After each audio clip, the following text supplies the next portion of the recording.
The best pass I've ever seen. Precision pass by Nikola Jokic. The guy that strikes fear in the heart of everybody from the executives to the coaches to the ball boys is Nikola Jokic. Is the Denver Nuggets becoming a headache for other teams in the NBA? With an incredible lineup and size advantage, the Nuggets are becoming a tough cookie in the tournaments. Let's get started. 13 games prior to last night, the Warriors had started Draymond Green as their full-time five. Since making the move, they had gone 10-3. The goal of these lineups is to have more speed and skill on the court while sacrificing interior presence to make more aggressive defensive rotations and running and gunning with some extra space on offense. The problem is that the Nuggets are huge. So when they ran into a front court that featured Michael Porter Jr., Gordon, and Nikola Jokic, it made for an interesting clash of styles. Denver's size advantage was immediately apparent. Jokic hits Murray on a cut, and Aaron Gordon easily finishes at the rim with a simple additional pass. However, Golden State's speed advantage was equally obvious as Denver's, as Kuminga outmuscles everyone on the floor to grab a free pair of baskets. Not only does Draymond's ability to overplay the paint as a helper hurt Jokic's ability to attack in space, but he can also keep Aaron Gordon off the glass, securing a second chance opportunity and drawing a foul because no one else can stop Draymond from keeping up in space. The former Defensive Player of the Year is giving up about 50 pounds and 6 inches of space when Jokic gets the ball. Therefore, Jokic cannot be stopped, even though the referees allowed him to get away with some unlawful contact. The Warriors immediately return, but you'll note that with Draymond at the 5, Jokic is positioned at the top of the key, and the other 4 are all shooters. This means that when Porter Jr. gets trapped behind a screen, Wiggins has an easy cut and finish.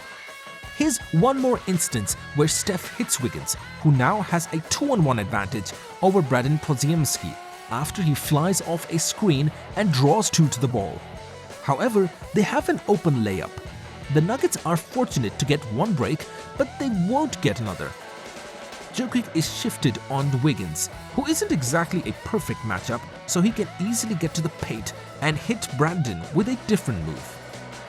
Once again for 2 points, however, those matchup problems are reciprocal because Jokic is punishing Draymond in the post while all of that is going on. Despite his excellent defensive play, Draymond lacks the size to challenge a fadeaway jumper. Klay will therefore dig from above the next time he sets up with his back to the basket rather than going one-on-one with Draymond. Michael Porter Jr. just has to walk away while he drills a 3. Here it is once more. After about 7 minutes of this back and forth, the Warriors found themselves ahead 20-17, and this is when Kevon Looney would enter the game. Jokic starts on that elbow, but this time to set up a handoff with Porter, who's going to drive into a floater once again. That size difference leads to an offensive rebound and an easy putback. Since Looney is larger than Draymond, Jokic finds it more difficult to go over the top when trying to go one-on-one with him. Instead, he attempts to outwit him by attacking from a slightly farther distance and completely dominating him with a spin move as he makes his layup. Additionally, he returned to playing out of space. Looney will undoubtedly have trouble getting around a down screen, leaving Jokic plenty of space to shoot 3 points this time.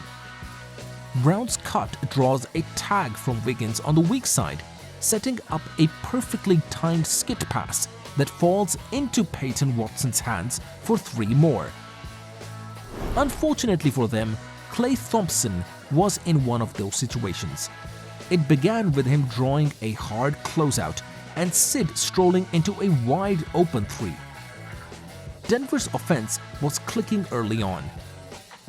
This quarter, he was merely shown soaring around screens all over the court for the most part. This time, he's sliding a pin to his left in order to make room for another jumper from above. Here's an extremely similar play, but instead of sliding to his right, he rejects the screen and cuts inside the arc before rising for a mid-range bucket. There's not a single shot that he wouldn't label a decent look as soon as KCP opted to overplay the three and take away his space. The Warriors stormed out to a 6-point lead as Klay made 5 of 7, including 4 of 6 from 3, for 16 points in the opening quarter. Jokic obviously needed some rest after playing the entire first, and what's remarkable about Denver's bench unit is that they'll throw a tiny ball in their unique way. The Warriors reversed the script and used a double large unit with Dario Saric and Tracy Jackson-Davis starting either Aaron Gordon or Zeke Nnaji at the 5 and switching every action. Klay continues to shoot threes, but he now has 2 centers to cover on the offensive glass. If he misses and the defense is positioned incorrectly, they get an easy layup. Because of the persistent mismatch, the Warriors were able to apply a great deal of pressure to the paint. Jokic alone is a great asset for the Nuggets. Star player Nikola Jokic of the Denver Nuggets has achieved remarkable status in the city after winning a championship. Is he already among the top 20 players in the game's history? At only 28, he remains one of the greatest players of all time. Nuggets general manager Calvin Booth adds, "There's so much more to go." Each player within the inner circle of the Hall of Fame is unique. They triumph and endure in the face of obstacles that generally plague everyone else, such as policies, plans, and the increasing pressure that accompanies a deep playoff run.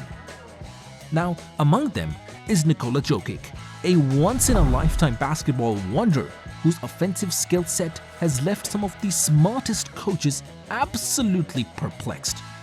Following his 5-game winning streak against the Miami Heat, Jokic became just the 13th player in NBA history to win both a regular season MVP award and a title. Only 11 players have accomplished all of these things and also won MVP of the finals. These days, his achievements are the stuff of legends. His skill, strength, and cunning are visually resistant to clear classification. Take the best parts of Shaquille O'Neal, Tim Duncan, Magic Johnson, Dirk Nowitzki, Larry Bird, and you have a pretty good idea of what Jokic is at this point in his career.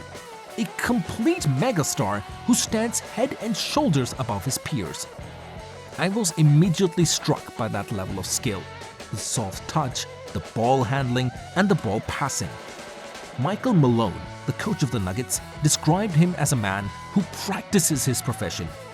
He's not just a man who does it when he turns up. I don't believe there is enough documentation of the amount of time he devotes to the game.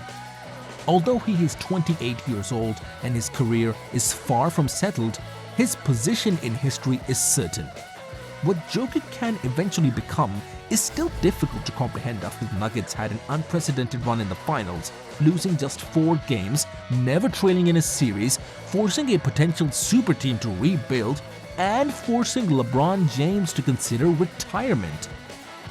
Despite his lack of athleticism, the 7-footer uses both his body and mind to smash opponents into the ground. With his 31.5 PER in these playoffs, Jokic is tied for the 6th best performance in NBA history, with only LeBron and Michael Jordan being higher. His lifetime playoff PER of 29.1 is the highest ever, hands down. That's all for now. Thanks for watching. If you enjoyed this video and found it entertaining, don't forget to hit that like button down below.